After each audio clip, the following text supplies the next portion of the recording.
What's going on, guys? Welcome to another video of our twin turbo FRS and with Project Midwest. Rhymes pretty good. But so today we're gonna get started on the exhaust. So I've been pushing this off to the side for a very long time. Bit nervous, but we'll see what happens. So in the last video we covered some of the parts that we got. So I think what we'll go ahead and do is go ahead and get started with the right hand side, just because I think it'll be a little bit easier. So game plan is, I guess, to start from the turbo and work our way back. I don't know if there's a right or wrong way to do it, but I guess we're about to find out. We're about to figure it out. Yeah. You think we should go straight, Justin, or should we try to maybe hug the right hand side of the body, or what do you think? I think straight would be a lot easier, but I don't know. I don't know about the room between. I mean, that alternator's gonna get some heat already anyway. That's the other thing that has me a little concerned. I don't know if heat's slowly gonna kill that alternator. So I was trying to keep everything as covered as possible. So I'm all suited up, and since I haven't touched a welder in probably like 2 years now, I decided to get like a small little test piece. We had this pipe hanging around from like, what is it, the down pipes? Yeah, the down pipes. Or the wastegates, yeah. Yeah, So wastegates. leftover piping, and so we got it set to TIG, got our stainless wire. I'm gonna TIG it just because we don't have any MIG welding wire, and I think it's weird, but I feel like this would be easier for me.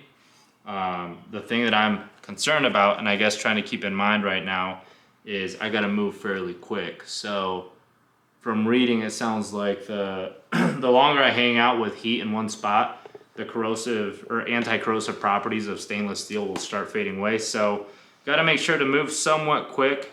So I tacked this just for practice, make sure gas is flowing correctly. So we got this thing set to 65 amps, and we're set to 15 in terms of, what is it, argon gas. Here it is, guys. So I got the resonator welded onto the flange, not welded, tacked in place, and I think it's in a pretty good spot.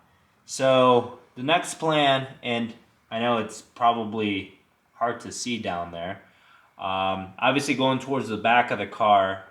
If we're facing the car right now, I'm gonna try to shoot through the right hand side of that steering shaft. Again, doing our best here to film that. Everything is a little tight, but we'll take everything back out so you guys can see what that looks like. So we got the resonator. Again, this is from the top side. I'll back the light away so it doesn't blind you guys. There we go, it's like right in here. We're gonna have a 45 coming out of that exit, shooting downwards into that little opening that you see right here, maybe don't see. So we have our fuel lines right there, and then there's slight gap on the right hand side of that steering shaft. It's gonna go straight down. At that point, I think then we'll be able to transition to our 3-inch oval piping. So this is what we got so far. Ignore some of these small little details here and there, but we got this thing tack welded. Tack welds came out all right, not too bad. There's some of them here and there. So just doing our best here. I know I said something really stupid in the last video, which was I didn't think we were gonna purge it. So we are gonna purge it. I did a lot more research, and you definitely gotta purge stainless. Like, there's really no way around it. And I think I realized it a lot more when I was looking at some of these tack welds. So you get some like that sugaring or whatever they call it. So what I ended up doing is I bought a new regulator, so with the dual outlets. So I got that set up.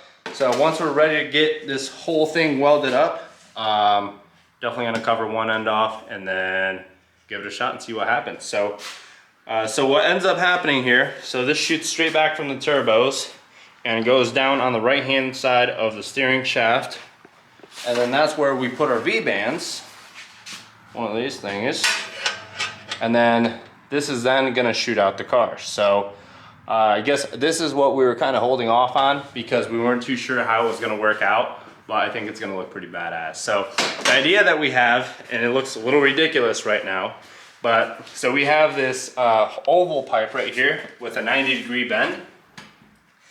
So what we want to do is, I guess the reason why we got an oval pipe is clearance. So we want to make sure that this is not going to rub, and we got plenty of clearance under the car. So the goal right now would be to somehow get like a, not necessarily a teardrop effect, but I guess that's the best way to explain it. So where you have a 90 in a like circular exhaust, and you cut it at an angle to get that teardrop effect. So what we'll do here is it's going to be an ovaled teardrop effect that I want to go with the body of the side skirt. So I do want it to be inserted like around this area. I think that would be ideal. So what we're going to do is trim a little bit on the bottom side of the car, just enough to get the pipe through, and it's going to give us maybe like an extra inch or so of clearance. And then we're gonna try to come through the fender. So we already measured it out, and I think it's gonna come out a little bit lower, but I think, hoping that the overall outcome looks pretty badass. So if that doesn't work out, then Justin's gotta learn how to fiberglass. So that'll be the game plan. So we ended up mocking that up right now just to see where that pipe is, I guess, gonna shoot out inside the car. And I already, pie cuts, pain in the ass, especially us being new to this. So this pie cut took me a couple tries, but ended up working out. Here's some of the efforts that didn't make the final version of what we're using now, but keeping them because we'll probably have to do the same thing for the other side. So anyways, this lines up perfectly with that pipe that shoots out the side. So I think what we'll have to do right now is probably, my guess is shorten it to bring in that 90 in close to the body and then determine where we want to cut. So I took a look at this, guys. This thing is actually coming out pretty sick. So it's obviously held up with a box right now, and we probably have about a ½ inch of space between the frame and the exhaust. It doesn't totally line up back there with our oval to a round adapter, and I think I might have to redo that pie cut a little bit. It's not too bad, but I think we'll just want it to be somewhat like this, maybe like V-shaped. So it's gonna have to come up a little bit because otherwise this thing's gonna hang too low, and we want it to tuck inside the side skirt. So ideally somewhere around this area. I think what we might end up doing is it'll be close to the bottom, so if we can't get it, I guess for whatever reason, above this line, this body line, Justin, like right here, if we can't cut that out, then maybe our next best approach might be to try to match this body line so that the bottom of the exhaust is flat with this, and then we'll cut here. And who knows, maybe that triangle will come up right here. So we're using these body lines just to kind of shape things out. So yeah. That cut came out a little nasty too, so I ended up using just the grinder.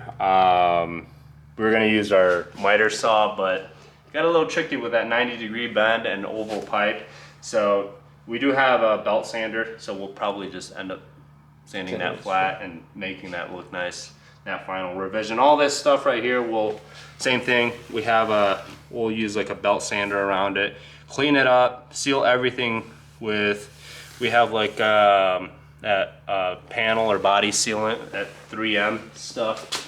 So make sure everything's closed, and if we have to, maybe we can 3D print some caps for all this shit, so we don't get like any water, rust, and paint the rest. And we don't really have to do any tack welding. I still might just tack this lower area, but everything else is perfectly fine. We didn't really cut too much.